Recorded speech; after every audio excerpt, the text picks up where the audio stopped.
Welcome to my YouTube channel. আশা করি তোমরা সবাই ভালো আছো, আর আমিও খুব ভালো আছি। তো এটা আমার ফার্স্ট ব্লগ আর ফার্স্ট ভিডিও শ্যুট করছি। তো আশা করি তোমরা সবাই আমাকে অনেক ভালোবাসা দিবে।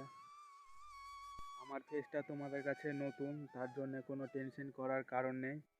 আস্তে আস্তে সবার সাথে পরিচয় হয়ে যাবে। তো চ্যানেলটি সাবস্ক্রাইব করে পাশে থাকবে।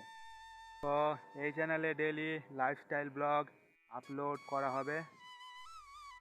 তো বন্ধুরা, আজকে এইটুকুই। তো তোমাদের জন্য অনেক অনেক ভালোবাসা ও শুভেচ্ছা রইল। আর তোমরা সবাই ভালো থেকো, সুস্থ থেকো। দেখা হচ্ছে নেক্সট ব্লগে।